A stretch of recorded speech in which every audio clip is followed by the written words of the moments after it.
Hi viewers అందరికి welcome friends మన channel కు స్వాగతం friends Sri Lanka versus south Africa మధ్య మ్యాచ్ లో ఫైనల్ లీగ్ మ్యాచ్ అయితే జరిగింది.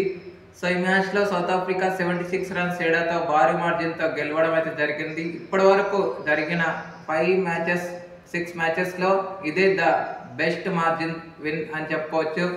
అయితే శ్రీలంక ఈ మ్యాచ్ ఓడిపోయినప్పటికీ ఫైనల్ అవకాశాలు అయితే ఉన్నాయి. ఎందుకంటే వాళ్ళు ఫస్ట్ 2 మ్యాచెస్ గెలిచారు కాబట్టి సౌత్ ఆఫ్రికా గెలిచినప్పటికీ అవుట్ ఆఫ్ ద టోర్నమెంట్గా చెప్పుకోవచ్చు. సో రేపు ఇండియా వర్సెస్ శ్రీలంక మధ్య మ్యాచ్ అయితే ఫైనల్ మ్యాచ్ ఉండబోతుంది. సో మరి ఇండియా ఛాంపియన్గా నిలవాలని అయితే మనమందరం మనస్ఫూర్తిగా కోరుకుందాం. ఓకే ఫ్రెండ్స్, ఇక ఏమాత్రం లేట్ చేయకుండా ఈ మ్యాచ్ ఎలా సాగింది ఏంటి అని వివరాలకు వెళ్ళిపోదాం. So let's move into the topic. Hi hello namaste my dear H5T creators YouTube channel. మీకు కనుక మా వీడియోస్ నచ్చినట్లయితే లైక్ చేయండి, అలాగే కామెంట్, షేర్ అండ్ సబ్స్క్రైబ్ చేయండి. పక్కనే ఉన్నటువంటి ఆప్షన్స్లోకి వెళ్ళి ఆల్ అనే ఆప్షన్ని సెలెక్ట్ చేసుకోండి. ఇలా సెలెక్ట్ చేసుకోవడం ద్వారా మా వీడియోస్ ఎప్పటికప్పుడు అందరికంటే ముందుగా మీకు నోటిఫికేషన్లో వస్తుంది. సో టాస్ గెలిచి మొదటగా ఫీల్డింగ్ ఎంచుకుంది శ్రీలంక. సో దానికి తగ్గట్టుగా సౌత్ ఆఫ్రికాకి పర్ఫెక్ట్ స్టార్ట్ అయితే రావడం జరిగింది. శ్రీలంకకి బ్యాడ్ స్టార్ట్గా చెప్పుకోవచ్చు. ఎందుకురా బాబు ఈ టాస్ గెలిచి ఫీల్డింగ్ తీసుకున్నాం అన్నట్టుగా ఒకనొక స్టేజ్లో చెమరి అటపట్ట ఉండింది. సో చేంజెస్ చేశారు. కవిషా దిల్హారీకి రీప్లేస్మెంట్గా మణిదిని తీసుకురావడం అయితే జరిగింది. సో 60 వరకు పార్ట్నర్షిప్ మంచిగానే వచ్చింది సౌత్ ఆఫ్రికాకి. అయితే అక్కడ నుంచి ఎప్పుడైతే ఫస్ట్ వికెట్ తస్మిన్ రిజ్ వికెట్ కోల్పోయిందో 33 రన్స్కి, ఆ వెంటనే మన లారా వోల్పార్ కెప్టెన్ తన వికెట్ కూడా 38 రన్స్కి తను అవుట్ అవడం అయితే జరిగింది. అయితే 85 for the loss of 5 wickets వరకు వికెట్లు పడుతూనే ఉన్నాయి. సో ఏంటి కనీసం 200 అయినా చేస్తుందా అనుకుంటున్న టైంలో, కనీసం 150 అయినా వెళ్తుందా అనుకుంటున్న టైంలో పార్ట్నర్షిప్స్ స్లోలీ బిల్డ్ అవుతూ వచ్చాయి. నియాన్ స్మిత్ కూడా ఫెయిల్ అవ్వడం అయితే జరిగింది.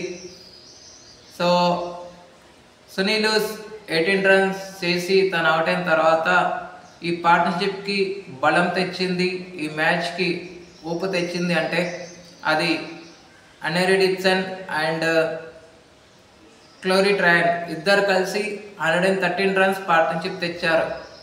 చాలా వరకు అటాక్ చేశారని చెప్పుకోవచ్చు.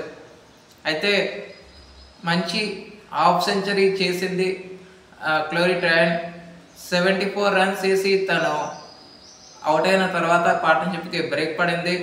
తర్వాత ఎండి క్లర్క్ వచ్చేసి వీళ్ళిద్దరి మధ్య 50+ రన్స్ పార్ట్నర్షిప్ రావడం జరిగింది అనెరీ డిక్సన్ వర్సెస్ క్లర్క్ మధ్య. సో వీళ్ళిద్దరి మధ్య 61 రన్స్ పార్ట్నర్షిప్ వెళ్ళిన తర్వాత 104 రన్స్ వేసి అనెరీ డిక్సన్ అవుట్ అయింది, మంచి సెంచరీ చేసి అవుట్ అయింది. సో లాస్ట్లో అయబంగ కాక ఒక సింగిల్ తీసి మంచి ఫినిష్ అయితే ఇవ్వడం అయితే జరిగింది. 315 for the loss of 9 wickets వరకు సాగింది వీళ్ళ యొక్క ఇన్నింగ్స్ అని చెప్పుకోవచ్చు. అప్పటి వరకు స్టడీగా బ్యాటింగ్ చేసి వీలున్నప్పుడు బౌండరీస్ కొట్టడం జరిగింది. సో మొత్తంగా దేవిని హంగా తనకి 5 వికెట్లు రావడం జరిగింది. చమారి అట్టపట్టికి 2 వికెట్లు. ఆ తర్వాత ఎవరైతే కవిషా దిల్హారీకి రీప్లేస్మెంట్గా వచ్చారో తనకి 1 వికెట్ అయితే రావడం జరిగింది. 6 ఎక్స్ట్రాస్ అయితే ఇచ్చారు. అనంతరం లక్ష్య చేతును ఆరంభించిన శ్రీలంకకి సూపర్ స్టార్ ఎలాగైతే సౌత్ ఆఫ్రికాకి ఓపెనింగ్ పార్ట్నర్షిప్ వచ్చిందో వీళ్ళకి కూడా ఓపెనింగ్ పార్ట్నర్షిప్ వచ్చింది. 51 రన్స్ వరకు వికెట్ పడలేదు. అయితే 30 రన్స్ ప్రతిసారి స్టార్ట్ వచ్చిన తర్వాతనే అశ్విని పెరేరా అవుట్ అవుతుంది. సో ఈరోజు కూడా అదే జరిగిందని చెప్పుకోవచ్చు. అశ్విని పెరేరా అవుట్ అయింది 30 రన్స్కి. తర్వాత వెంటనే 57 స్కోర్ ఉన్నప్పుడు రష్మి గుణరట్ని కూడా 24 రన్స్కి అవుట్ అయింది. కానీ చమరి అట్టపట్టు అండ్ హర్షిత సమర విక్రమ ఇద్దరు కలిసి మంచి పార్ట్నర్షిప్ బిల్డ్ చేశారు. కానీ 33 రన్స్కి హర్షిత సమర విక్రమ అవుట్ అయింది. 56 రన్స్ పార్ట్నర్షిప్ వచ్చింది వీళ్ళిద్దరి మధ్య. సో పార్ట్నర్షిప్ బ్రేక్ అయిన తర్వాత 52 రన్స్ వేసి ఎప్పుడైతే చమరి అటపటు అవుట్ అయిందో మళ్ళీ వికెట్ల పరంపర కొనసాగుతూనే వచ్చింది. లాస్ట్ మ్యాచ్ గెలిపించినటువంటి నిలాక్షిక డిసిల్వా 14 రన్స్ వేసి తను అవుట్ అయింది. దేవినియంగా 13 రన్స్ వేసి అవుట్ అయింది. కానీ లాస్ట్లో అనుష్క సంజీవని 43 రన్స్ వేసినప్పటికీ తనకి సహకారం అంటూ ఎవరి నుంచి లేదు కాబట్టి సో మొత్తంగా 76 రన్స్ తేడాతో విజయాన్ని సాధించింది. 240+ రన్స్కి అయితే అవుట్ అయిందని చెప్పుకోవచ్చు. శ్రీలంక ఆల్అవుట్ అయింది. గ్లోరీ ట్రయన్ 5 వికెట్స్ తీసింది. అయితే ఇందులో హ్యాట్రిక్ కూడా ఉండడం అయితే విశేషం. తర్వాత అయాబొంగ కాకాకి 2 వికెట్లు, శిష్మి నాయుడుకి ఒక వికెట్ అయితే రావడం జరిగింది. ఒక రన్అట్ రూపంలో వికెట్ కోల్పోవడం జరిగింది. ఎక్స్ట్రాస్ 16 ఎక్స్ట్రాస్ అయితే ఇచ్చారని చెప్పుకోవచ్చు. ఇక player of the match award అయితే with the ball, with the bat, with the field మంచి కాంట్రిబ్యూట్ చేసినటువంటి గ్లోరీ ట్రయన్కి player of the match award అయితే రావడం జరిగింది. Thank you friends.